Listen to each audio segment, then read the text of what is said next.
Press the bell icon on the YouTube app and never miss another update. Sayangnya, penggunaan masker sebagai alat pelindung diri dapat menyebabkan berbagai permasalahan kulit wajah. Sebagai pencegahan penularan virus corona, setiap orang yang beraktivitas di luar rumah wajib mengenakan masker. Sayangnya, penggunaan masker sebagai alat pelindung diri dapat menyebabkan berbagai permasalahan kulit wajah. Yang pertama, dapat terjadi gatal dan ruam pada wajah. Hal ini biasanya terjadi pada orang dengan kondisi atopik atau kulit yang sensitif. Dapat muncul reaksi alergi atau iritasi terhadap residu deterjen, pelembut, atau pengharum yang digunakan saat mencuci masker, atau komponen tekstil seperti bahan dan pewarna masker. Yang kedua, ada yang dikenal dengan istilah masne, yaitu akne atau jerawat yang terbentuk pada area yang tertutup masker, yang disebabkan karena gesekan, tekanan, atau kondisi tertutup, panas, dan lembab. Hal-hal tersebut dapat mempermudah terjadinya sumbatan pada kelenjar minyak yang pada akhirnya menimbulkan jerawat. Apalagi jika kondisi wajah kamu sebelumnya sudah cenderung berminyak. Masalah yang ketiga adalah friction dermatitis, yaitu peradangan kulit akibat gesekan masker berulang. Biasanya saat berbicara, memperbaiki posisi masker, atau saat tersenyum. Gejala friction dermatitis dapat berupa gatal, merah, ataupun lecet pada kulit wajah. Hal ini terjadi akibat kelembapan yang meningkat saat memakai masker, sehingga fungsi sawar kulit terganggu dan akhirnya menimbulkan peradangan. Bagaimana cara mengatasi permasalahan kulit tersebut?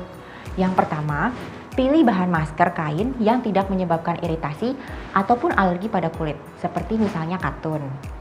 Bila menggunakan masker medis, dapat ditambahkan tisu atau kain lain yang melapisi bagian dalam masker yang menempel dengan kulit kita. Yang kedua, bersihkan wajah sebelum dan sesudah menggunakan masker. Gunakanlah air, suam-suam kuku, dan sabun berpelembab. Yang ketiga, hindari pemakaian kosmetik yang berlebihan. Penggunaan kosmetik tertentu atau tebal dapat menyumbat pori dan akhirnya menimbulkan jerawat. Yang keempat, ganti masker setelah 4 jam atau ketika masker sudah lembab, basah, ataupun kotor. Cuci dengan sabun, bilas sampai bersih, kemudian keringkan. Yang kelima, gunakan pelembab untuk memperbaiki sawar kulit, terutama bagi yang memiliki kulit sensitif. Pilih pelembab yang tanpa pewangi dan hipoalergenik. Sedangkan bagi yang memiliki permasalahan jerawat, gunakan pelembab yang non-komedogenik. Aplikasikan secukupnya saat tidak memakai masker di rumah. Bila muncul permasalahan kulit, terutama bila keluhan berlanjut, walaupun pemakaian masker sudah dihentikan, dapat dikonsultasikan dengan dokter spesialis dermatologi dan venereologi untuk diberikan penanganan yang tepat. Untuk masalah jerawat, terdapat beberapa treatment yang dapat dilakukan di Zap Premier. Di antaranya, yang pertama, ekstraksi komedo. Tujuannya untuk mengeluarkan komedo maupun nanah. Yang kedua, suntik jerawat. Tujuannya untuk mengatasi jerawat yang meradang. Yang ketiga, chemical peeling untuk mengangkat sel kulit mati dan mempercepat proses penyembuhan jerawat.